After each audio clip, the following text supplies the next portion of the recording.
Saudações, queridos e queridas! Está no ar mais um Hinamaru J-League com todas as novidades e informações do melhor campeonato de clubes da Ásia. Aqui você ouvinte ficar por dentro de tudo o que rola no campeonato japonês. É isso aí, galerinha. Resumão completaço da J1, J2 e da nossa amada J3 que está de volta. Como sempre, vocês estão na companhia de Elias Falas, o Barburinho Alegria na apresentação.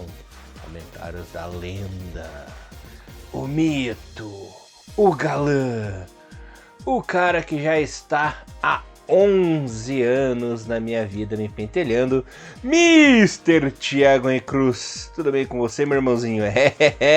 Março de 2012 que eu conheci essa praga e já está 11 anos carinhosamente na minha vida. Tudo bem com você, irmão? Salve, salve, Elias. Como você é metódico, cara, já decorou até um mês, mano. É amor, né, cara? Não tem amor. É amor, né? Eu não tenho esse apreço tanto por números, assim. Muitas vezes eu esqueço alguns que eu não deveria, mas muito obrigado aí pelo carinho, pela consideração, por decorar até o mês que a gente começou a conversar no longínquo ano 2012. É isso aí, 11 anos, né? E já vamos para 8 de Hinamaru, é isso mesmo? 8? Vai para 9, né? Vai para 9 esse ano. Verdade, já estamos em 8, vamos para 9 e fazemos 10 em 2024, já é basicamente um casamento, vida, né? Já dá para dizer assim já. Exatamente. E 2012 foi o ano que você achou que eu tinha morrido. É verdade, que você sumiu um tempo. Falei que, cara, que fim deu nesse moleque, realmente. Só isso. Ah, e uma coisa, essa história já foi contada em algum Hinamaru passado, já que já tem aí numa numeração bem extensa de programas. Então, se você é novo, deixa nos comentários aí, porque senão a gente vai fazer você caçar aqueles especiais de baixíssima qualidade de 2014, 2015. Vocês ouvirem esses bastidores. E também tem um especial também Hinamaru também de alguns anos também, que é bem legal, que a gente recomenda pra galera de primeira viagem. Galera, essa, Elias, que a gente não pode deixar nunca de agradecer. Os últimos Hinamarus tivemos um aumento expressivo de pessoas novas aparecendo.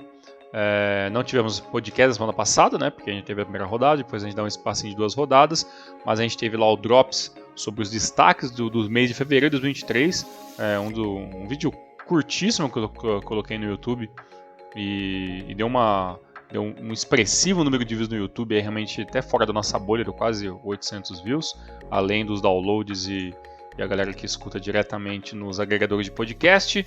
E isso é mais uma vertente, né, para você que está ouvindo esse podcast, não está muito acostumado com os Hinamarus Drops. Recomendo que vocês deem a chance a essas versões pockets do Hinamaru, onde todo mês eu, Elias, a gente vai estar revezando para trazer os destaques dos jogadores japoneses no futebol europeu, além de sempre tá colocando alguma coisa off-topic, alguma coisa que talvez não cabe em nenhum programa, ou algumas informações extras, curiosidades, a gente deixa apenas no Hinamaru Drops, que normalmente é colocado apenas nas plataformas de áudio, tá? Não no YouTube. Em algumas exceções que a gente coloca, até por divulgação do próprio Drops, a gente acaba colocando ele também no YouTube, mas teoricamente ele é um projeto que fica lá especialmente para a galera que nos ouve pelas plataformas de áudio. Certo, meu querido amigo Elias? Sim, senhor Thiagones. Vamos agora passar rapidinho aqui os resultados da segunda rodada e nos aprofundarmos na terceira. Pela segunda rodada, o Belmar e Yokohama ficaram 2-2. Marinos bateu o Ural por 2-0, Sapporo 1, Kobe 3, que começo completamente diferente do clube esse ano. Gamba e Sagan ficaram 1-1, o Avispa meteu 2-1 para cima do Cereço Osaka, o Kashima perdeu em casa o clássico por Frontale por 2-1, Nagoya 1, Kyoto 0, Hiroshima 1, Albirex 2, resultado impressionante, e Reysol e Tóquio ficaram 1-1, Thiago. Pois é, bons resultados na segunda rodada. Tivemos o primeiro double de cartões vermelhos, né? A gente sempre fala isso porque não é muito comum na J-League a gente ter muitos cartões vermelhos em muitas sequências, né? E no embate, né? No grande jogo da rodada, que foi Kashima e Frontale, tivemos um expulso para cada lado, né? 2 no total. Tivemos o Yamamura pelo lado da da equipe do Frontale, e o Araki pela equipe do Kashima Antlers. Então um jogo bem pegado, bem interessante. Também foi televisionado aí pelo YouTube, se eu não me engano. Então é interessante, bem lembrado esse parênteses que eu fiz. Para você que ainda está meio perdido onde vê a J-League, pelo menos 2 ou 3 jogos, ou até 4 às vezes, estarão passando toda a rodada pelo canal oficial da J-League Internacional no YouTube, tá? Então parece que até agora não teve um acordo fechado com o OneFootball, né, que foi o site oficial que a gente poderia acompanhar a J-League ano passado. Não temos canais, não passa no Brasil.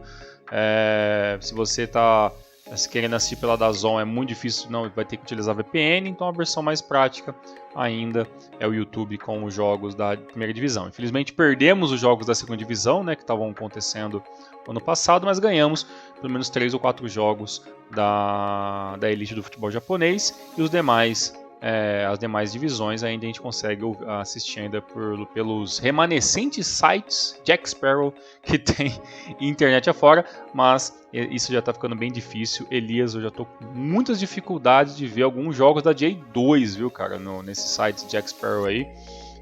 Tá fechando o cerco, mas assim, tá fechando o cerco, mas está ainda carente, né, de ter opções legais, né, de assistir esses jogos, né, porque a DAZN Brasil foi uma vergonha, né, o OneFootball não durou, né, e agora sem a opção de ver diretamente pelo menos um ou 2 jogos por rodada da J2 no canal internacional, quem está fora do Japão está praticamente sem chances, praticamente, né, principalmente a gente aqui da América do Sul está praticamente sem opções. Então os sites de aposta ou sites que simplesmente retransmitem sinais e pegar de outros lugares, infelizmente acaba sendo a nossa única opção. Vou aproveitar esse gancho aí que você me deu para falar dos aplicativos, só completando o que você começou para depois falar uma outra informação. O lado bom desses aplicativos é que vem uma verdadeira gama aqui para o Brasil, você tem várias opções desse tipo que você quiser, mas o lado ruim é que, por ter muito desses aplicativos legalizados aqui no Brasil, a fiscalização está cada vez maior, né? Para quem assiste na pirataria, que vê os Jack Sparrows da vida aí. Então tá fechando o cerco e tá cada vez mais difícil de você ver de uma forma alternativa, né? Vamos ser bonzinho falando assim, sim, né, Chegão? E até uma coisa você complementar, porque o seu complemento é sobre esse assunto ou sobre seriam outras ações? É sobre esse assunto. Então, um complemento que depois eu faço uma tréplica aí, porque é uma pergunta que o pessoal faz muitas vezes pra gente em live que a gente não responde. Hoje a gente vai poder dar uma resposta um pouquinho melhor sobre isso. Completando o assunto, hoje eu vi algo super interessante, super legal. Galera, para que vocês acompanhem as seleções de base do Japão, uma notícia importante. Aquele Star Plus lá, aquele Star Mais, não sei como é que fala o nome do aplicativo, tava fuçando hoje nos jogos e tá passando todos os jogos do Asiático Sub-20 lá nesse aplicativo. Para quem quiser assistir os jogos do Japão, das seleções, é só acessar lá o aplicativo, faz lá sua continha, sua assinatura. Confesso que eu não vi se a narração tá em português ou em inglês, geralmente é em inglês, né? Esses jogos mais underground assim. Mas fica a informação, para quem quer assistir esse asiático aí sub-20 de seleções de base, está aí no Star Plus com seus joguinhos. Pois é, o Star Plus é uma ótima pedida para quem está querendo ver futebol, né? Uma coisa que a galera sempre pergunta pra gente, que assim, a gente sinceramente a gente não sabe muito como responder isso, tá? A questão, por onde que vocês estão assistindo jogos, por onde que vocês estão vendo? Cara, já teve um monte de site que a gente já utilizou. A maioria já caiu fora do ar. E a gente tem uma política assim, a gente evita, entendeu, ficar falando o nome dos sites, até porque é pirataria, então teoricamente é ilegal, né? Não deveria ser, mas infelizmente é a única opção. Então a gente também não pode ser hipócrita, né? A gente obviamente utilizou muito, né, de sites piratas. Com os jogos agora da J-League passando pelo YouTube, a gente, claro, assiste pelo YouTube, e algum outro a gente dá uma pincelada na internet, ou tá acontecendo em um lugar separado e vou aproveitar e vou assistir, mas tá muito, muito difícil mesmo, tá, de assistir. Tem gente que fala que se você fazer cadastro naqueles bets da vida lá, tem até um mais famoso aí, que você faz o cadastro no site e você consegue ver alguns jogos da rodada, mas não são todos. que passam nesses sites de aposta. Mas nem por esses sites dá para falar que é 100% fiel, né? Mas tem muita gente que utiliza sites de apostas para ver alguns jogos, tem alguns que funcionam. Agora, realmente, eu esqueci qual que é o nome do site de aposta, se procurar, se eu achar que mora, eu falo para vocês. Mas normalmente, o que a gente indica? Tá com dificuldade e quer assistir o jogo de futebol de uma equipe específica, segunda divisão, terceira, ou quer assistir a primeira divisão e não é o jogo que está na J-League, dá uma procuradinha sempre nos grupos. Tá? Tem grupo no Discord da galera gringa, né, chama J1 e J2 Scores, um grupo do Discord que a galera sempre posta os links lá. Tem a galera do futebol nippon, né, que tá sempre lá no grupo do Facebook. Tem a galera do grupo do J-League Nelas no WhatsApp. Às vezes a galera compartilha alguns links. Então é sempre bom você estar perguntando pra galera que né, nesses lugares onde normalmente a galera assiste jogos. Então sempre alguém acha algum link ali e acaba jogando. Eu sempre indico que se você for pesquisar isso a sites sozinho no seu computador, por favor, né? Deixem lá seu adblock ligado, seu antivírus atualizado, porque às vezes pode ser sites que pode ter sim algum problema com vírus, né? Então é sempre bom deixar a segurança da sua máquina em primeiro lugar. E você sempre coloca, sei lá, J-League, live stream, sabe? J-League ao vivo, live, alguma coisa assim. Sempre J-League é o nome do jogo seguido por live, que muitas vezes vocês vão encontrar com facilidade. Não adianta muito a gente ficar falando sobre sites, né, porque a maioria deles vão caindo com o passar do tempo. Então, eu lembro muito aquele tarjeta Roja Direct, né, Rojas, eu acho. Roja Direct, exatamente. Esse site é incrível, mas assim, a qualidade é bem ruim dos jogos. Ainda existe, mas é bem mais complicado. Eu utilizei durante muito tempo o Stop Stream, mas ele caiu de desuso também. Ele o dono desse site foi preso na época, né? Do Roja Direct.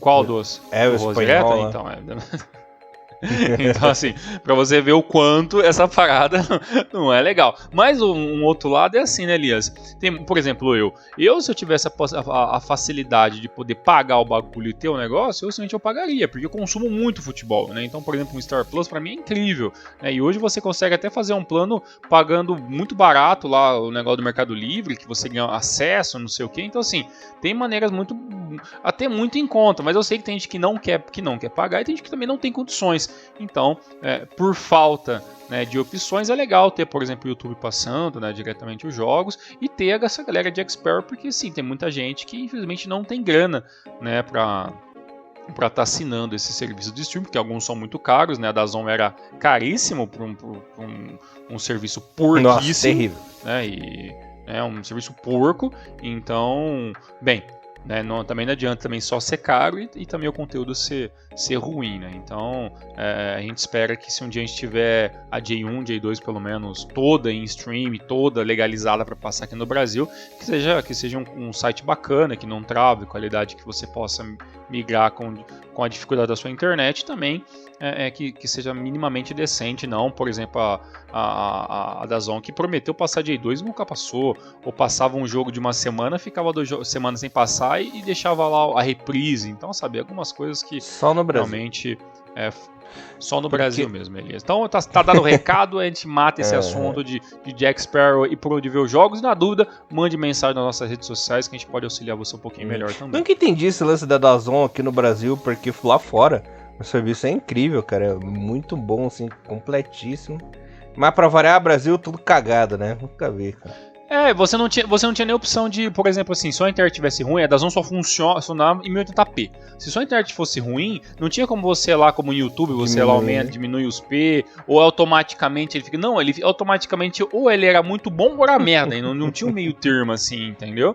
E outra, né, o conteúdo, assim, o cara manda...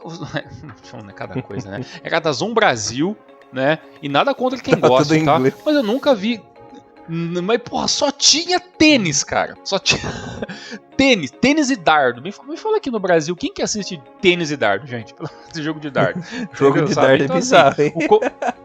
Porra, sabe, não era um conteúdo minimamente separado pro brasileiro, igual de futebol, de um basquetinho, entendeu? De um beisebol, de uma NFL, quem tem. Aí você colocava lá numa VPN, porra, você colocava VPN nos Estados Unidos, passava tudo, quase todos os jogos da NFL, quando eu tava assistindo mais até curling passava lá, né? tinha tudo. Aí você vê aqui no Brasil, era Open não sei o que, Open não sei das quantas, Open não sei o que, dardo. Porra, cara, entendeu? É por isso que morreu, né, o negócio. É isso aí. Bom, falando de notícias boas agora, quem começou o ano de uma forma completamente diferente do ano passado, tudo bem que é cedo pra falar, mas pelo menos acho que tá diferente mesmo, é o Viseu Kobe. Ganhou a terceira seguida, soma 9 pontinhos, líder absoluto, isolado lá em cima na tabela, com um saldo de gols de mais 7, né? E fez mais uma vítima jogando em casa, né? Meteu 4-0 para cima do Gamba Osaka, fora o banho de bola, com direito a show, com direito a double de Gotoku. E ele mesmo, Gotoku Sakai marcando 2 golzinhos, Muto e Osaka, ó, só carabão fazendo gol na partida. Fora o domínio de bola, o Gamba não viu a bola, não viu a cor da bola no jogo, né, Tiagão? Até... Concordo. Aquele famoso entrou morto, saiu... Como é que é? Entrou dormindo, saiu morto, né? Chegando nessa partida. A coisa realmente não foi boa pro Gamba mais uma vez. Que com essa derrota aí tem 2 pontinhos. Por sorte, só cai uma essa temporada. E talvez não caia esse ano, mas fica aí já liga o pisca-alerta, né? Ano passado já foi complicado. Aliás, últimos anos muito complicados do Gamba. E pelo jeito não vai ser fácil de novo em 2023. Esse jogo foi muito complicado. Uma coisa que a gente vai falar um pouquinho sobre 2 equipes que tem 2 goleiros muito veteranos, né? Gamba Osaka e Ura Reds, né? No número de hoje. E o Gamba, eu até falei sobre isso no nosso preview, que no começo a gente cita muito o preview porque ele é a nossa base, né? De esquema de temporada. E o Gamba tinha esse problema de como que ia ser essa passagem de bastão, da necessidade do Gamba que tinha de trabalhar na parte defensiva, porque o Higashiguchi, por mais que adoro ele, não dá mais. As lesões até mesmo dificultam muito. Pô, ano passado, o período que o Higashiguchi ficou fora, o Gamba continuou complicado, mas quando ele volta também, você prefere que ele volta nitidamente com menos intensidade, machucando, parando muito o jogo. Então, realmente, infelizmente, não dá mais pro grande Masashi Higashiguchi. Mas essa troca agora com o Koseitani, que, né, goleiro de seleção, tem tudo pela frente, 22 anos, goleiraço, moleque em formação, putz, muito bom. Só que toda a zaga do Gamba, teoricamente, precisa se renovar, né? Kenta Miura, né? Não é lá talvez o melhor nome no momento, já teve seu melhor na carreira, né? E os nomes do Gamba também não brilham os olhos, né? Takao, Egawa, Kurokawa, sabe assim, são jogadores que em anos melhores do Gamba não seriam titulares. Então o Gamba todo vai passar por uma reformulação. Essa formulação é complicada, é muito complicada, e o Gamba Osaka vem de 2 empates, né, e toma uma sapatada jogando fora de casa agora. É claro que eu até conversando com a galera no Twitter, e tem um perfil, se não me engano ele é da Inglaterra, se não me engano, chama Blog do Gamba, Gamba Blog, uma coisa assim, e muita gente fina, recomendo que vocês procurem lá. Ele até falou assim, pô, realmente, eu até comentei com ele que, pô, o que está acontecendo com essa defesa do Gamba Osaka que não funcionou ainda esse ano, né? E ele até falou assim, realmente a defesa não está funcionando, e o problema ainda maior nesse jogo é que as bolas que não deveriam entrar estão entrando, né? Porque teve, por exemplo, o segundo gol do Viseu Kobe teve um desvio, né, no meio do caminho, né? Teve um outro gol também que acabou tendo desvio no zagueiro, então a bola desvia o movimento, engana a zaga, então assim, tudo deu certo pro Kobe, tudo deu errado pro Gamba nesse jogo, né? Isso não diminui em nada, né, o que o Kobe tá fazendo. O Gamba vai passar por essa reestruturação e vai sofrer durante todo o ano 2023, e acho que é mais um ano pro Gamba, assim, joga todas as fichas lá no Novan Cup, né, tenta ir avançar um pouquinho na Copa do Imperador, e J1 é simplesmente para você não cair. Eu acho que é o máximo que dá pro Gamba, porque realmente essa reestruturação vai ser muito dolorosa, principalmente pro seu torcedor, mas essa pedra a gente já tá cantando há muito tempo. Eu tava dando uma olhada sobre o Viseu Kobe, Elias. O Kobe que normalmente dá algumas goleadas, né? Por exemplo, o ano passado ele deu pelo menos 2 ou 3 goleadas. Eu lembro de um 4-1 em cima do Sapporo, eu lembro que ele conseguiu fazer um 4-0 em cima do Saganto Sul, tudo em 2022. Né? Então a equipe do Kobe é uma equipe que, se você dá espaço e a equipe está jogando corretamente, ela vai botar para dentro. E tem jogadores para isso. Então, quando você traz, por exemplo, o Mosako, por exemplo, é que você quer um cara que seja aquela referência lá no ataque da equipe, né?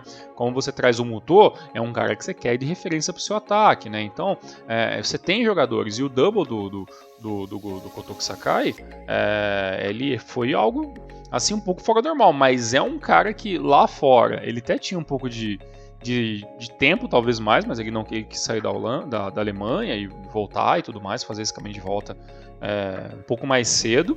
E dentro dessa lateral direita ele é completamente onipresente, né? Ele ataca, ele defende. Então realmente o Sakai ele se encaixa muito bem nessa equipe do Kobe.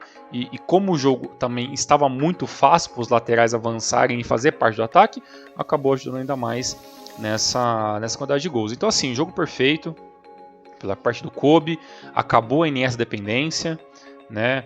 O Iniesta praticamente nem entrou, né? Na verdade nem no banco estava, né, nessa partida. Ele talvez que ainda deve estar se recuperando de algumas coisinhas, ou pela idade também vai ser poupado em alguns jogos, nem do banco vai ficar.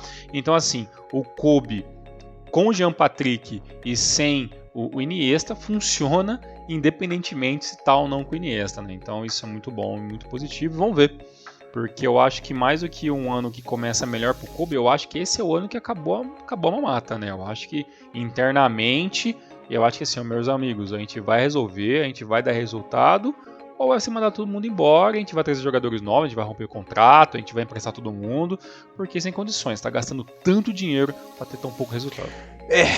Complicado. Mr. Thiago Henrique Cruz, o Yokohaminha bem que tentou, mas não conseguiu segurar o Kashima, né? Vitória fora de casa do Kashimão. Pois é, o Kashima, que é uma das apostas fora da curva que eu fiz para esse ano, de talvez ser uma equipe que vai conseguir beliscar alguma coisa, pelo menos tá por ACL. Só que assim, o Kashima eu acho que eu estava até comentando rapidamente no final de semana com a galera que o Kashima mais uma vez vence e não convence, mas eu acho que pro torcedor Kashima Antlers, convencer é o que menos importa, né? Porque mesmo que o Kashima jogue bonito, né? O Suzuki o Ima Suzuki for lá e fique tirando sarro de torcedor, ficar, né, intimidando o jogador, tudo isso é muito legal, mas isso não gera aquela sensação que o torcedor quer, né? Que é a equipe de Baraki tá lutando pelo título. Então, assim, pro jogador do Kashima, acho que tanto faz que a equipe joga bem ou não, porque nos últimos anos o Kashima vem sendo essa senoide, né? Joga um jogo bem, 2 jogos ruins, mas o importante é o gangorrão. Mas eu acho que o Kashima, o mais importante pro Kashima nessa temporada independentemente se jogue bem ou não, tem que ganhar. Tem que ganhar e tem que lutar pelo campeonato. E nesse jogo acho que foi assim, né? O Fuji abriu o placar logo aos 9 minutos, toma o empate do Ogawa, né, de pênalti, né, teve um pênalti que o Ogawa bateu, com paradinha ainda, muito bem a paradinha do Ogawa ali para fazer o gol de empate. O Suzuki fez o segundo gol do Kashima, mas para mim, na minha opinião, esse gol foi meio contra, porque o zagueirão chega ali para dar marcação, mas o gol acabou dando pro Suzuki, mas para mim foi impedido. E ainda o Kashima tinha a oportunidade de fazer um gol, que foi ali o gol que seria o segundo gol do Fuji, que foi anulado. Mas pra mim a anulação foi extremamente errada, assim, teve VAR, mas assim, o VAR japonês esse ano assim, tá começando meio esquisito, né? A linha mostrava que talvez o cara não estava impedido, e também nem era um lance assim, o lance depois do outro jogo do Cerezo do Reds, pediram o VAR em um lance que o bandeirinha tinha obrigação de ver, entendeu? Então, assim, até no Japão, tá, essa história do VAR resolve tudo, né? E nesse jogo aí, pra mim, esse gol do Fuji também não estava, e seria um 3-1 que já mataria o jogo. Não acontecendo isso, o gol ter sido anulado, deu aquele gás um pouquinho maior ali pro Yokohama atrás do placar, até tentou se organizar no meio campo, até buscou algumas bolas ali com o Ogawa, com a Mane, com o Sakamoto pelas laterais, mas faltou talvez aquele tempo um pouco mais com a bola no pé, faltou um pouquinho mais de atenção, né, da equipe de Yokohama, e depois o Arthur matou o jogo aos 96 minutos, e aí 3-1 e fim de papo, né? Então o Yokohama tentou, né, é uma equipe que que realmente a gente vai falar muito dela nessa parte de baixo da tabela, porque não dá para imaginar que seja muito diferente, né, Elias? A realidade do Yokohama é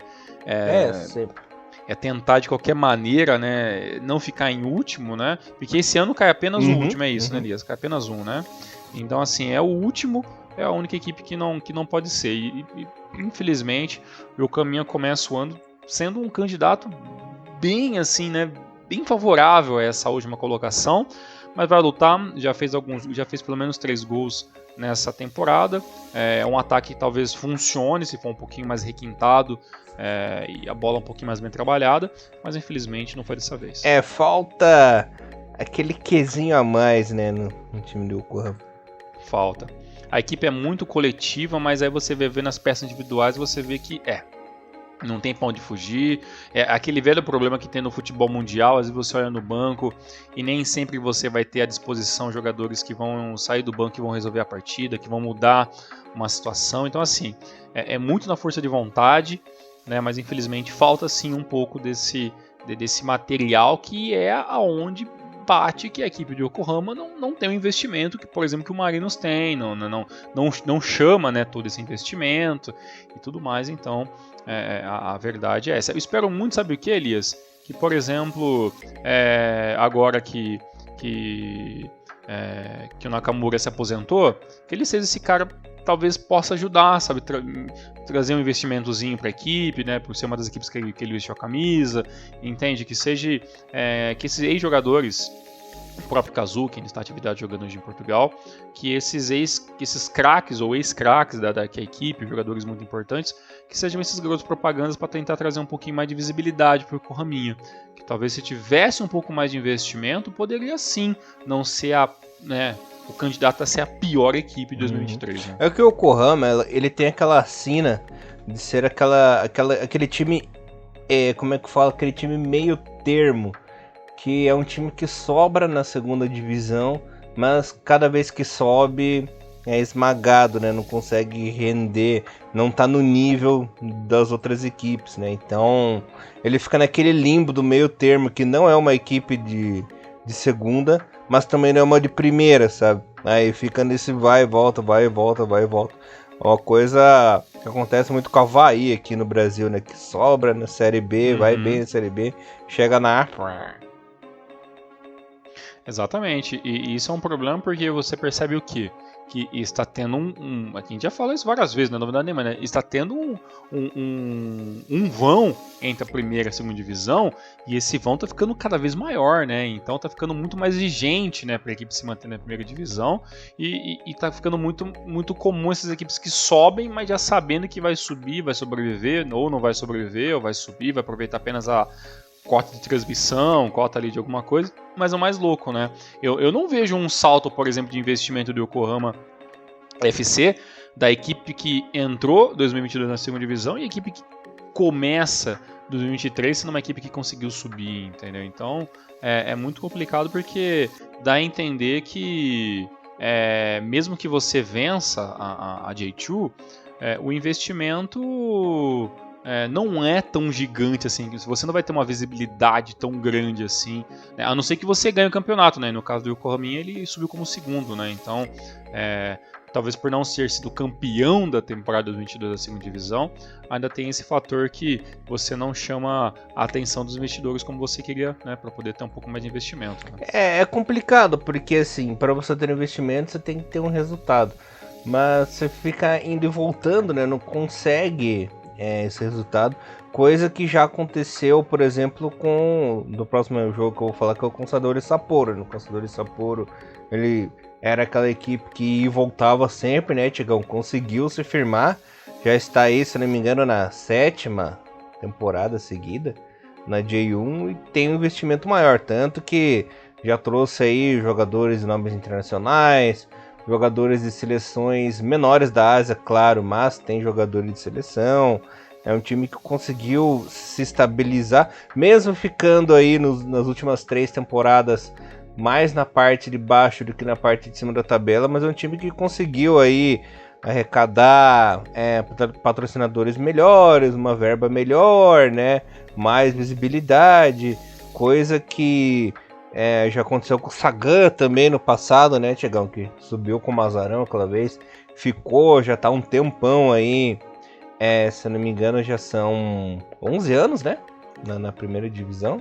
Quase isso. 10, 11 anos já. Na primeira divisão. Então, é uma coisa que, infelizmente, é a longo prazo. Só que o Yokohama FC, ele engata nisso, de vai e volta, né? Não tá conseguindo se firmar.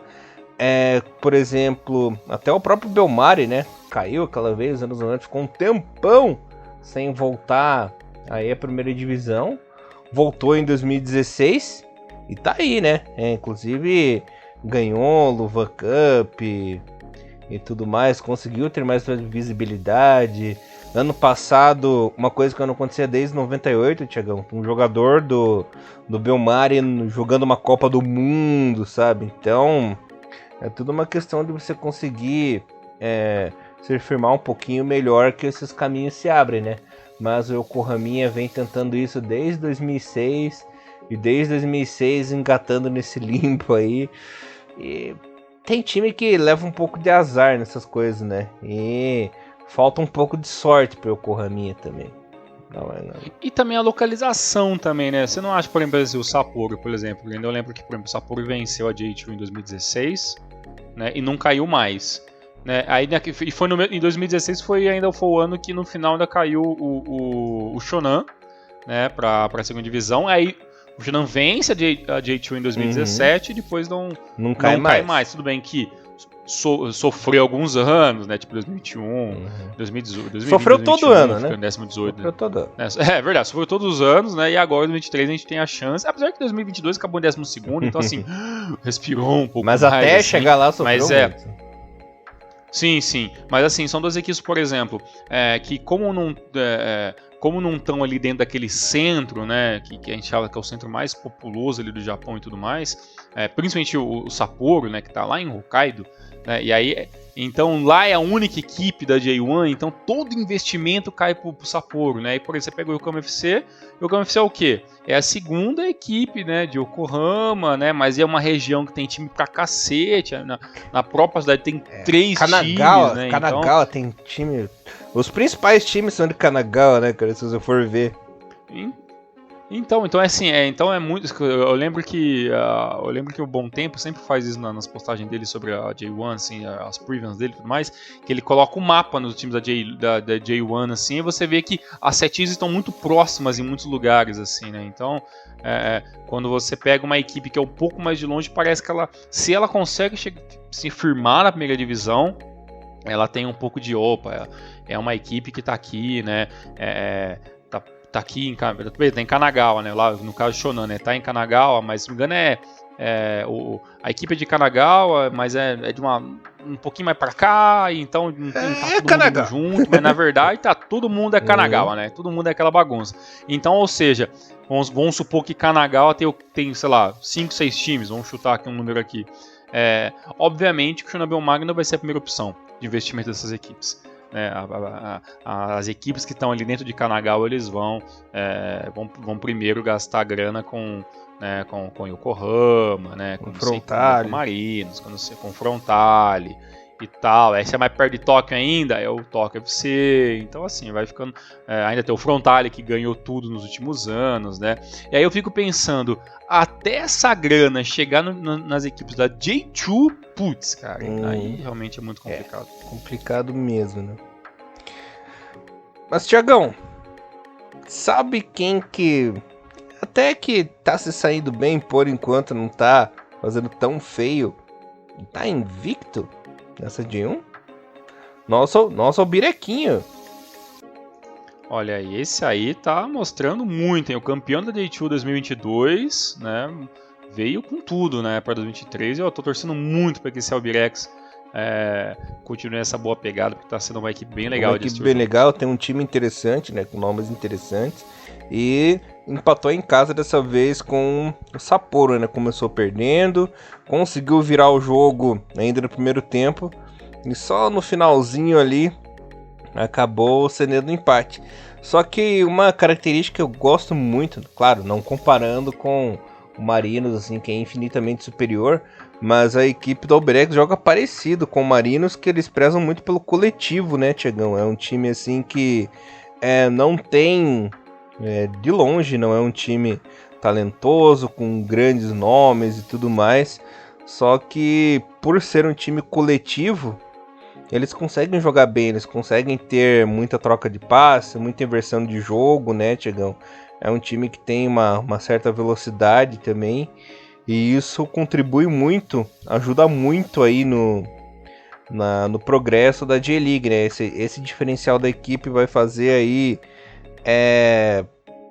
eu garanto que vai conseguir acumular muita gordurinha e não vejo o Albirex como um cachorro morto na competição, tanto que é uma das poucas equipes que está sem perder ainda. Tudo bem que não tem toda aquela força, mas esse diferencial do futebol coletivo vai ajudar muito na campanha do Albirex esse ano, em 2023. Pois é uma equipe que foi ao mercado foi muito modesto, né, o mercado de uma temporada para outra da equipe do Albirex, mas assim, não perdeu grandes jogadores ali. Então a base ainda é a mesma, né? Trouxe até alguns jogadores, trouxe até para alguns brasileiros, né? Como Danilo Gomes, né? Entre outros que acabaram entrando para a equipe essa temporada. E eu acho bem interessante como são os primeiros tempos da equipe do Albirex, né? No primeiro tempo a equipe abre um pouco mão de posse de bola e ataca sempre que tem as possibilidades, né? Então, até se me engano, nesse jogo os gols do Albirex saíram no primeiro tempo, né? Ele sai perdendo para a equipe do Sapporo, né? Gol da Oki, né? Depois tem o gol do Ito do Ota ainda na primeira etapa. E aí no segundo tempo a equipe diminui um pouco a intensidade, até porque o primeiro tempo é bem intenso, né? Da equipe do Albirex. E o segundo tempo acabou ali o empate do Sapporo, que conseguiu dar uma niveladinha nessa partida. Mas é um bom plantel, um plantel bem coletivo, como você falou. Gosto muito desse trio, né? Mito, Ito e Ota. Né? Quando joga nesse 4, exatamente. Quando joga nessa formação aí com a linha de 4 lá atrás, 5 na frente, no meio, né? Com dois volantes. A linha de 3, depois ali o Suzuki um pouco mais na frente, e tem alguns jogadores bem interessantes, né? Ainda tem o Deng ainda, né? Que pode ser um jogador importante na parte defensiva. É uma equipe bem interessante, viu? Uma equipe bem interessante aí da equipe do Albirex, e eu tenho certeza absoluta que pelo menos vai dar uma incomodada, né? E jogando em casa mostrando que tem força, né? A equipe, os torcedores a todo momento, né? Incentivando a equipe, mostrando a importância do futebol de Niigata. Então acho bem legal assim quando a equipe sobe da segunda divisão e consegue colocar pressão nos adversários, né? E o estádio do Albirex ajuda muito, né? Consegue ter mais de 25 mil pessoas por jogo, então realmente bem interessante. Espero que continue essa pegada para poder dar uma embolada melhor nessa galera de meio, né? O meio campo ali, do 10º para baixo, normalmente a galera fica meio estagnada a certo ponto, e quando vem algumas equipes como, por exemplo, o Niigata ou o próprio Shinhan Belmari, que começou o ano muito bem, essas equipes conseguem dar uma embolada nesse meio campo e ficar mais emocionante o campeonato também. E no clássico Henrique Cruz, o Urawa bateu o Cereço Osaka por 2-1. Esse joguinho aí, nosso querido Thiagão vai comentar que ele tava ansioso, tava esfregando as mãozinhas para chegar esse momento. Uma coisa que eu tava bem interessado em saber é que como seria o jogo do Nishikawa, né, o goleiro veteranaço do Urawa Reds, contra uma equipe que trabalha muito bem a posse de bola na teoria, que tem um atacante muito bom que é o Léo Ceará, tem o Edio também. Como o Nishikawa ia, né? Porque você já viu que no Gamba já, né, o goleiro veterano dele já perdeu a sua titularidade, né? E eu acho que essa mudança, né, da equipe do Urawa também uma hora vai acontecer também, né?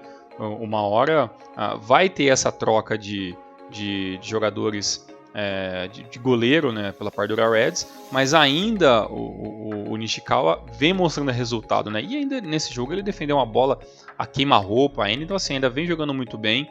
O Urawa nessa temporada, até por essa questão de estar na final da CL, né, a equipe foi bem pro mercado, trouxe alguns jogos interessantes, e é uma equipe que que mostra, né, que apesar de talvez não ser o favorito para ganhar a série, né, porque o time árabe é muito forte, o investimento é muito maior, é uma equipe que sabe trabalhar quando não é o favorito e quando está em dificuldades. Então eu acho interessante essa postura do Urawa, que começou perdendo, né, teve ali o gol contra do Iwao ali, no cruzamento, a bola desviou no zagueiro, no defensor, e a bola acabou entrando, e o primeiro tempo, a equipe do Urawa poderia até sair com 2-0, a equipe do Cerezo produziu mais, perdão, o Iwao não é defensor, ele é o volante da equipe do Urawa Reds, e o gol do Cerezo não saiu, ficou apenas no 1-0, e no segundo tempo, né, quando acontece ali o pênalti em cima do Kuroki, e o Skolzy consegue fazer o primeiro gol ali,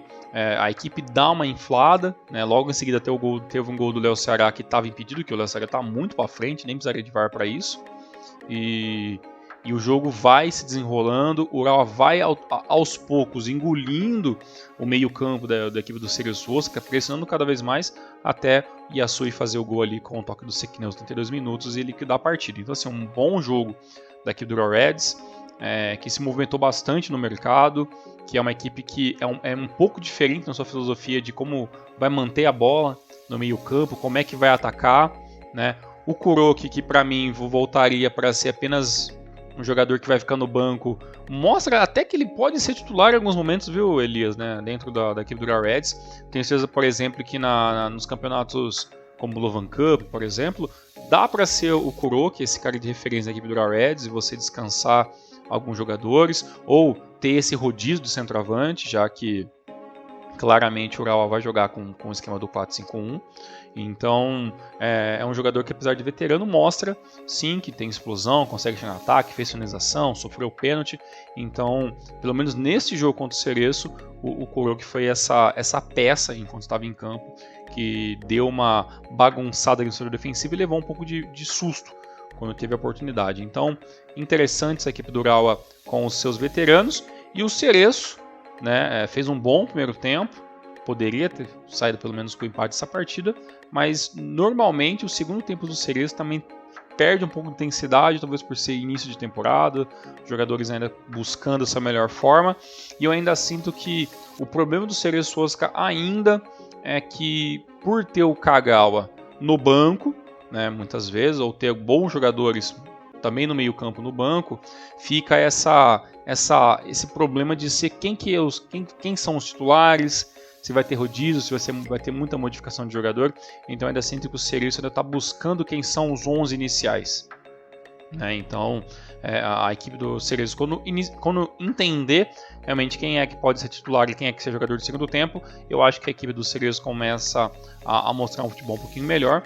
Antes de ser rodado, tem muita coisa pela frente, e ainda, na minha opinião, é um dos candidatos ao título, apesar, né, de já ter mostrado que não é a melhor equipe do campeonato, mas pode se tornar, né, com o decorrer aí das 30 e tantas rodadas que temos pela frente. Maravilha, Mr. Thiago Henrique Cruz. Continuando o nosso tour aqui dos resultados, a gente vai falar rapidinho aqui também dos resultados do clássico de Kanagawa entre Frontale e Belmare, que ficaram no 1-1, e Marinos e Hiroshima, que ficaram no 1-1 também, né? Então, só antes de a gente falar desses jogos, para completar tudo, o Kyoto ganhou do Tokyo por 2-0, o Kobe meteu, aliás, já falei esse jogo, o Avispinha ganhou de 1-0 do Rei Sol, e o Sagan ganhou de 1-0 do Nagoya, né? Falando aí, pegando aquele gancho de equipes que começaram bem o ano, Belmare também começou bem o ano, né, Thiago? Ainda não perdeu, foram aí 2 empates e uma vitória, conseguiu segurar aí fora de casa no clássico Frontale, e será que vai ser aquele fogo de palha? Teremos um ano melhor aí pro Belmare? Vamos saber como daqui a um tempinho, né? Vamos ver como é que vai ser. Pois é, na terceira rodada tem muita coisa pela frente, mas assim, é impressionante, né? É outra equipe pra mim, né? Eu vejo o Shinhan Belmare como uma outra equipe, um começo de ano espetacular, e jogou melhor do que o Frontale nitidamente durante pelo menos 60% do jogo, né? Até o próprio gol de empate, e olha, hein, o que esse Matino joga também, eu vou te falar também, atazanou a defesa do Frontale o jogo todo, né? Mostrando ali força, ímpeto, chutando, buscando drible, realmente ali trabalhando bem a bola. Uma coisa que eu achei bem interessante no próprio gol do Stan Belmari é como que desenvolveu a bola, né? A bola vem trabalhando pela parte lateral ali, né? Tem ali o Ishihara faz o corte ali para tentar fazer o cruzamento, não consegue, deixa a bola passar, a bola chega ali pro Nagaki, o Nagaki faz o cruzamento, erra, recebe a bola e em vez de cruzar de novo igual, ele bate diferente na bola, ele bate com a parte externa do pé e a bola faz um outro movimento até chegar lá no Hiraoka, que finaliza muito bem, né, dentro da área, matando qualquer chance do goleiro defender lá no outro cantinho. E cresce muito na partida, né? O Shinobio Belmari cresceu muito rápido na partida. E uma coisa interessante é que, o Matino jogou a Copa do Mundo, é jogador de seleção, né? Foi pra Copa do Mundo e tudo mais, vai desenvolver ainda pra ver se vai se firmar como jogador de seleção. Mas normalmente o que acontece, né, Elias? Quando você tem um cara de referência que é jogador de seleção, a bola tende ao quê? A ser muito tocada pra ele, né? Ser aquele cara referência. Não, e o Matino tá ali, né? Muitas vezes o Matino troca de posição com o Hashi, né? Então o time não joga pelo Matino, né? O Matino joga pela equipe também, né? Então isso eu achei muito legal isso, porque não tem essa dependência no jogador só, do centroavante todo momento, e isso dá a opção do Shonan ficar revezando as jogadas, né? Então uma hora você vê o Ishihara e o Hata subindo muito, uma hora você vê a equipe se tornando um 4-5-1 e tá lá o Matino como referência, uma hora tem dois ataques, né? Tem o Hashi na esquerda, o Matino da direita, eles invertem jogada, então assim, é muito legal ver esse campo, né, de possibilidades de uma equipe que começa com uma moral muito positiva, né? O Shonan ele vem acabando nos últimos anos muito decadente, assim, né? Você vê, nossa, o Shonan tá se apequenando, o Shonan tá cada vez menor, ó, a J2 tá quase aí, é uma coisa que até eu mesmo falei durante várias vezes, e nesse jogo mostrou pelo contrário, né? O problema foi, né? Não matou o jogo, fez o primeiro gol, não conseguiu ampliar o placar, isso já era 84, o gol saiu aos 65 mais ou menos. E aí acontece, faz as trocas não são tão boas na equipe, né? Entra os jogadores descansados, mais os reservas, e o frontal ele se joga pro ataque e numa jogada muito bem ali com 3-4 toques, o Segawa sai na cara do gol, né? E mata ali o goleiro no toque ali. Isso já é 81 minutos e praticamente o jogo não tem muito para onde ir depois disso. Então assim, até fiquei olhando depois as entrevistas do Toronik e tal, que saiu muito com a cara muito de poucos amigos, né? Obviamente que o resultado não foi o que ele esperava, mas nitidamente ele sabe que o Frontale tem problemas. O Frontale é uma equipe hoje muito mais parelha às demais equipes da liga, né? Não tem mais aquela disparidade incrível. Mas ainda individualmente tem boas peças, né? Marcinho, Segawa, Ienaga, né?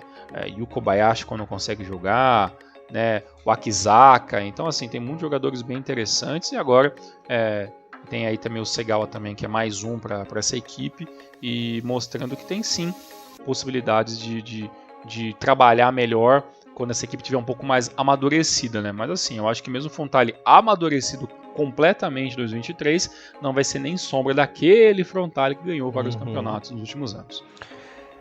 É esperar para ver. Mr. Thiago Henrique Cruz, temos aí uma novidade legal nessa temporada, é que o artilheiro da competição por enquanto é o Ogawa do Yokohama. Olha aí, ó, o Ogawa jogando muito, homem referência do Yokohama, 3 golzinhos. É o homem gol. Mas alguma coisinha que você queira comentar de uma hora para de 2? Bem, pra galera não ficar brava com a gente, né, o Yokohama Marinos, né, atual campeão da temporada, né, ainda é a equipe a ser batida, né, o empate dessa rodada não diminui o brilho, é uma equipe muito chata de sempre se enfrentar, né, no caso a equipe do Sofia Hiroshima. Os gols saíram todos no primeiro tempo, né, com o Higashi, depois o Anderson Lopes com o toque do Elber ali, e depois todo o segundo tempo foi tudo muito parelho, até o Nagato ser expulso pelo lado do Marinos na casa dos 77, 78 minutos, e aí o jogo acabou ficando um pouco mais complicado porque o Marinos deixou de atacar, para se organizar defensivamente, né? Então, ainda não é, nossa, acabou o Marinos, que é assim, né? A torcida do Marinos também é quase tão chata quanto a equipe do Kashima, né?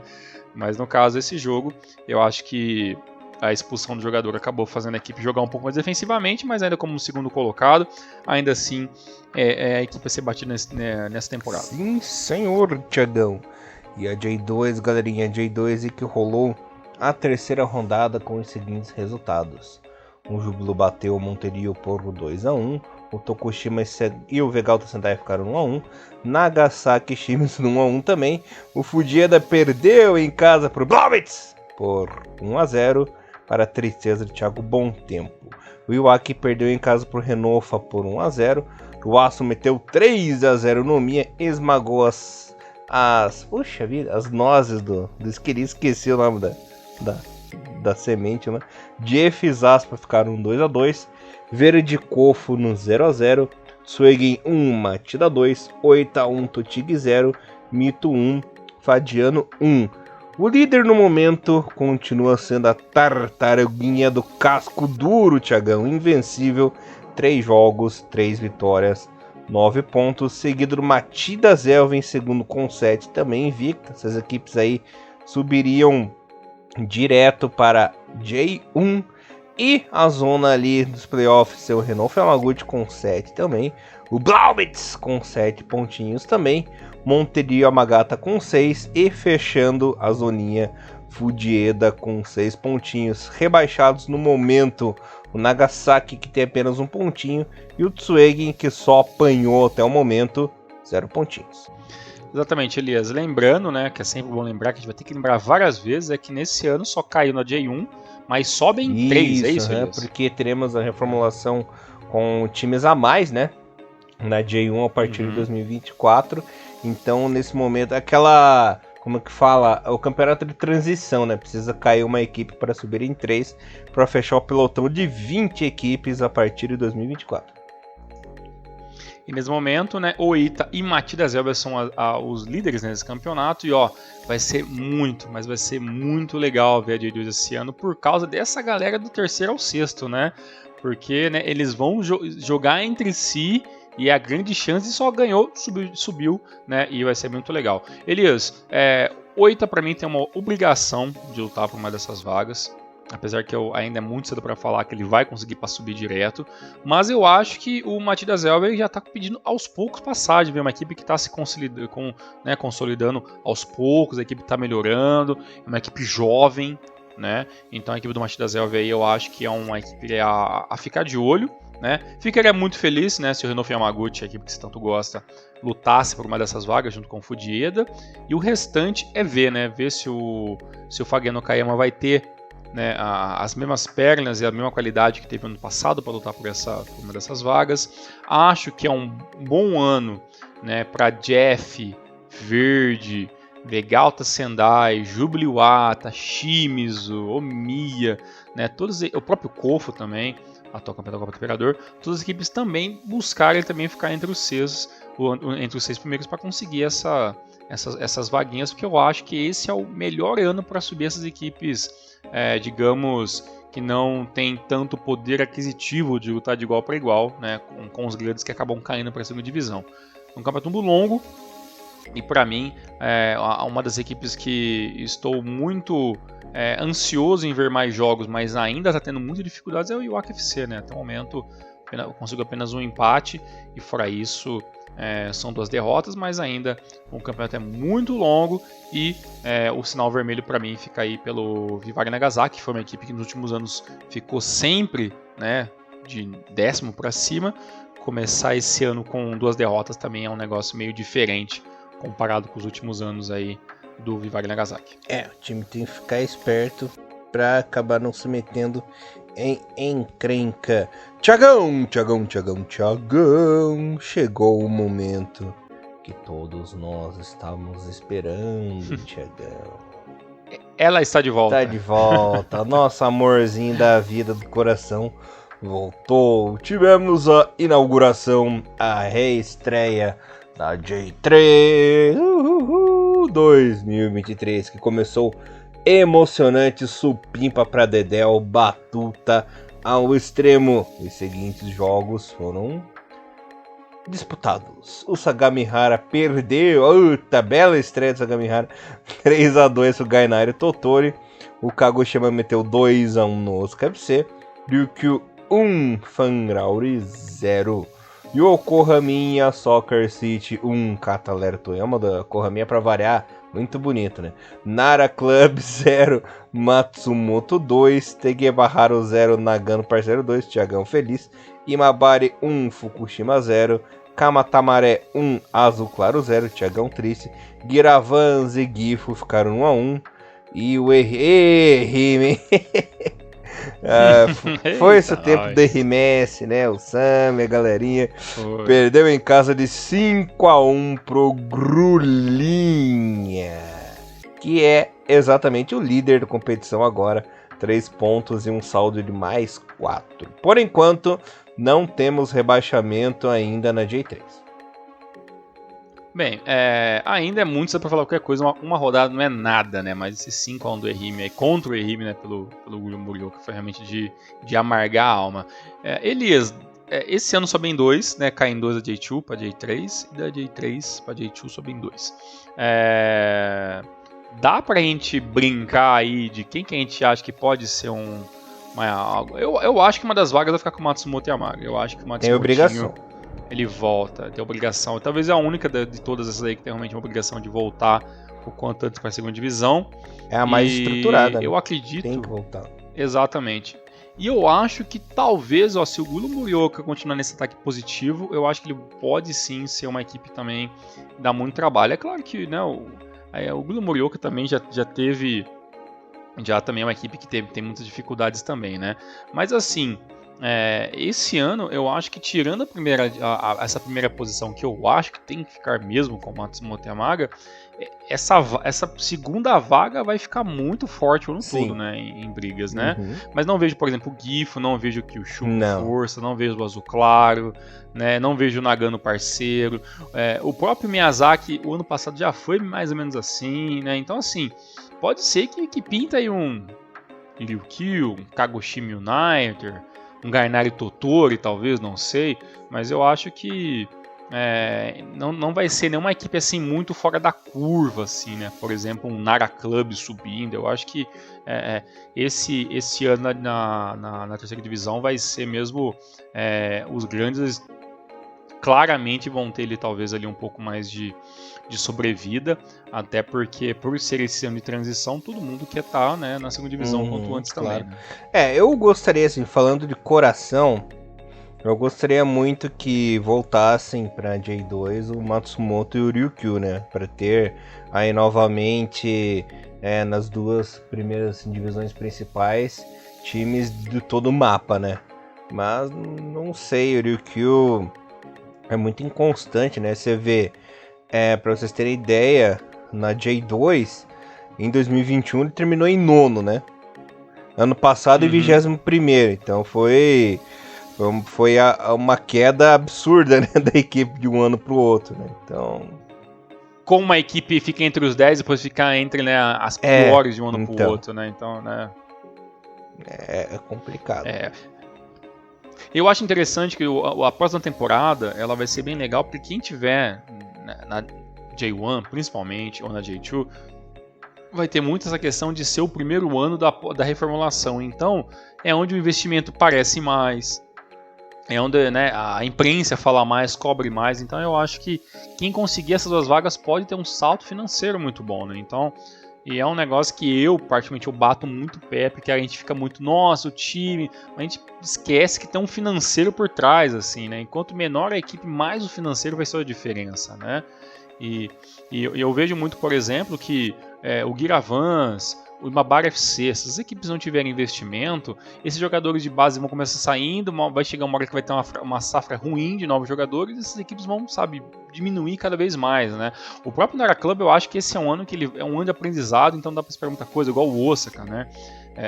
Mas eu acho legal que essas equipes sempre fiquem de olho nisso, a gente como torcedor, como fã, como jornalista, como pessoas entusiastas de futebol japonês, fique de olho nisso também, porque isso faz muita parte faz parte e é uma parte importantíssima do futebol, né? É o quanto você consegue fazer a sua marca tá exposta nos melhores momentos para trazer os melhores investimentos, né? Então eu acho que este ano as equipes devem lutar na terceira divisão ponto a ponto para conseguir essas 2 vagas, e vai ficar muito feio se o Matsumoto Yamaga não subir, porque claramente, vendo pelo menos esse jogo do Nara contra o Nara Club, a diferença é muito grande. Apesar, claro, o Nara Club, uma equipe de JFL, extremamente pior, né, do que a equipe do Matsumoto Yamaga, mas é assim, né, é vencendo todos, ou a maioria deles, que as equipes conseguem vencer um campeonato, não tem muito pra onde fugir. É complicado que às vezes na J3 você entra num limbo, assim, que as equipes acabam sofrendo muito, né? Você vê, por exemplo, equipes como o Ross Kumamoto, que sofreu, né? Engatou na J3 ali, não subia nem por decreto. O próprio, esse ano também, tem o Ganari Totori, que também tá engatado. O Kamatamaré, né? Que engatou. O Giravans também já na J3 aí, né, Tiagão? Então, principalmente acontece muito com a história do Roaço, né? Que é um time que foi crescendo, foi evoluindo, se estruturando. De repente caiu do nada pra J3 e engatou, né? Claro que conseguiu voltar aí pra J2, vamos ver como é que vai ser. Mas serve de exemplo. Até o próprio Matsumoto, né? O Matsumoto já tá aí na segunda temporada seguida? Nem lembro mais. Eu acho que já é a segunda temporada de terceira divisão já. Já é a segunda temporada seguida do Matsumoto na J3, tava vendo aqui. Caiu em 21. E é uma equipe que a gente fala, né? Poxa, já esteve na primeira divisão, né? Tá na terceira hoje, né? Então realmente a diferença é muito grande, assim, né? Então, tem equipes que realmente a gente fica de olho. O bom é que o Matsumotinho sempre dá chance para brasileiros também, né? E tudo mais. Então, assim, é uma equipe que você vê os jogos, não tem como você não gostar. É uma equipe muito simpática, né? Se me engano, nessa temporada tem o Lucão, não sei se tem mais algum. Acho que tem o Lucas e o Lucão, tinha esses 2 jogadores que eu lembro, assim. E espero aí que os demais brasileiros aí que atuam na J3 consigam auxiliar suas equipes aí para conseguir o tão sonhado, né? Retorno para a segunda divisão, voltar a subir e tudo mais. Perdão, tem o Paulinho também, não posso esquecer do Paulinho, que também é um jogador muito importante da equipe do Matsumoto Yamaga, entre tantos, né? Hoje os brasileiros estão aí, se me engano, na J1, metade dos estrangeiros hoje são brasileiros. Então, 50% dos brasileiros 50% dos estrangeiros são brasileiros na primeira divisão. Então é muito brasileiro. E lembrando que o Matsumoto já é campeão de J2, né? Tem título importante na carreira. Tá, pra você ver como as coisas caíram rápido, né? De primeira divisão, de campeão da J2, jogar a primeira divisão, cair de volta e agora, né? E já pro seu segundo ano aí na terceira divisão. Tá parecendo minha vida amorosa. Tudo vai melhorar. Por essa você não esperava. Por essa. Tiagão, lembrando que semana que vem começa a nossa JFL também, né? A partir do dia 10. Olha aí. Então no próximo programa temos mais, logo começa o Luvan Cup, assim que terminar o campeonato Sub-20, né, a Copa da Ásia Sub-20, a gente faz um especialzinho para falar sobre isso, ou pelo menos um Drops, para não deixar passar, e assim a gente continua a nossa programação normal durante todo o ano de 2023. E detalhe, né, Elias, uma coisa que eu agora acabei de lembrar falando, né, foi mudado para 2024. A CL. Perdão, a CL Nossa. não, né? A CL vai acontecer nunca. Aí? A Copa da Ásia, né? Ia acontecer agora no meio do ano, mas vai acontecer no Catar, mas é no começo do ano que vem. É isso, né, Elias? Confirmado para janeiro. Então, para janeirão, então bem provavelmente que mais durante os passar do mês a gente volta a falar um pouquinho mais dessa bagunça chamada Organização de Campeonatos pela Federação Asiática. E também esse mês temos amistosos, então voltaremos a falar sobre seleção. Então acompanhe o Renomaru aí que tem bastante coisa pra gente falar nesse mês 3 de 2023. Elias, muito obrigado, tamo junto. E até Maravilha, Thiago, muito obrigado. O Japão jogando no Khalifa Stadium em todas as partidas. Já fico muito feliz, porque é o estádio que dá sorte pro Japão, né? Os outros aí não deu muita sorte. Mas o Khalifinha é o terrinha sagrada ali. E continue assim. Amém. Valeu, galerinha. Até semana que vem. Renomaru, levando o melhor futebol japonês pra vocês, galera. Valeu, até mais. Forte abraço. Tchau, tchau. Sayonara.